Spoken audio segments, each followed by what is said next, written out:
श्रीमद् भगवद गीता अथ चतुर्थो अध्यायः।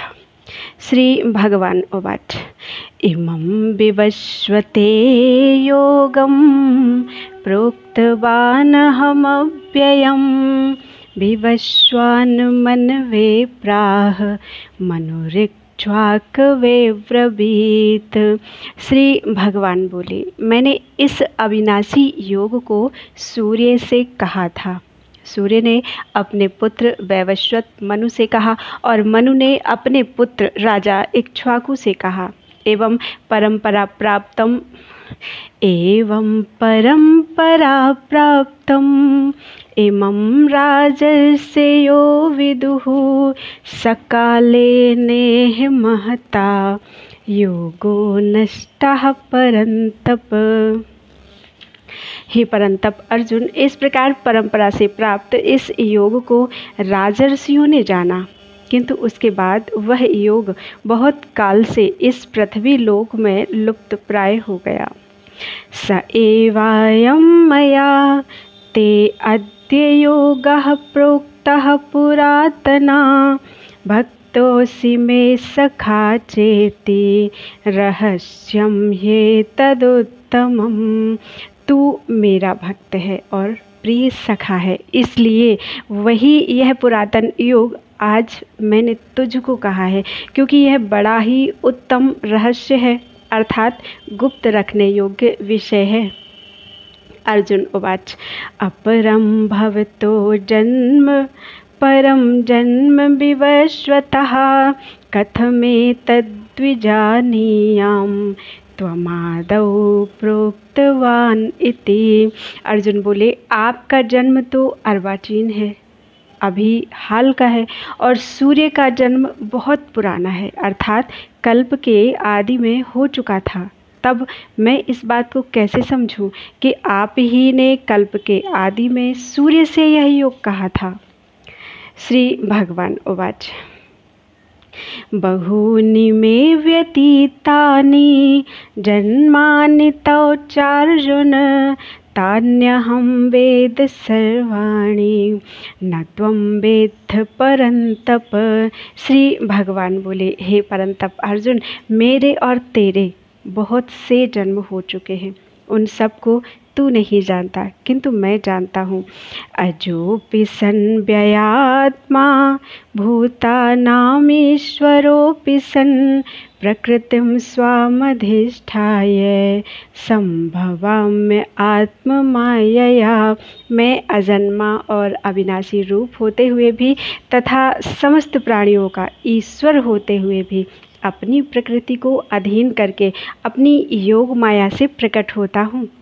यदा यदा हि धर्मस्य ग्लानिर्भवति भारत अभ्युत्थानमधर्मस्य तदात्मानं सृजाम्यहम्। हे भारत, जब जब धर्म की हानि और अधर्म की वृद्धि होती है, तब तब ही मैं अपने रूप को रचता हूँ, अर्थात साकार रूप से लोगों के सम्मुख प्रकट होता हूँ। परित्राणाय साधूनां विनाशाय च दुष्कृतां धर्म संस्थापनार्थाय संभवामि युगे युगे।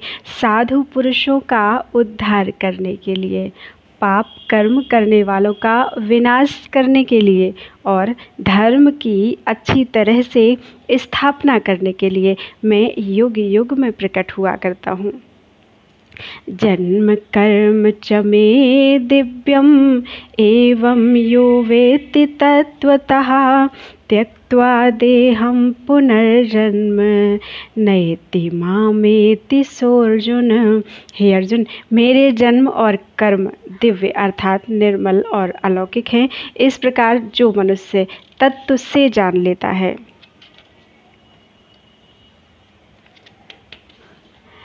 वह शरीर को त्याग कर फिर जन्म को प्राप्त नहीं होता, किंतु मुझे ही प्राप्त होता है।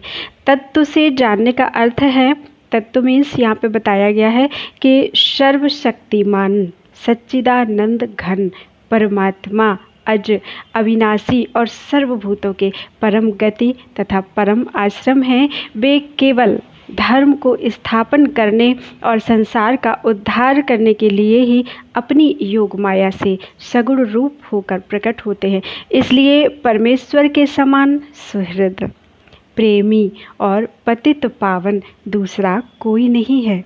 ऐसा समझकर जो पुरुष परमेश्वर का अनन्य प्रेम से निरंतर चिंतन करता हुआ आसक्ति रहित संसार में बरतता है, वही उनको तत्व से जानता है।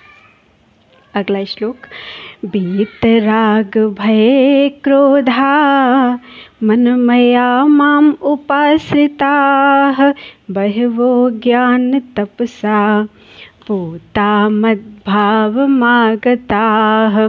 पहले भी जिनके राग भय और क्रोध सर्वथा नष्ट हो गए थे और जो मुझ में अनन्य प्रेम पूर्वक स्थित रहते थे, ऐसे मेरे आश्रित रहने वाले बहुत से भक्त उपर्युक्त ज्ञान रूप तप से पवित्र होकर मेरे स्वरूप को प्राप्त हो चुके हैं। ये यथा मां प्रपद्यन्ते तांस्तथैव भजाम्यहं मम वर्त्मानुवर्तन्ते मनुष्याः पार्थ सर्वशः। जो हे अर्जुन, जो भक्त मुझे जिस प्रकार भजते हैं, मैं भी उनको उसी प्रकार भजता हूँ, क्योंकि सभी मनुष्य सब प्रकार से मेरे ही मार्ग का अनुसरण करते हैं। 11 श्लोक हो गए हैं। बोलो वृंदावन बिहारी लाल की जय। चतुर्थ अध्याय बहुत ही सुंदर है। ज्ञान, कर्म और संन्यास योग इसका नाम है। वृंदावन बिहारी लाल की जय।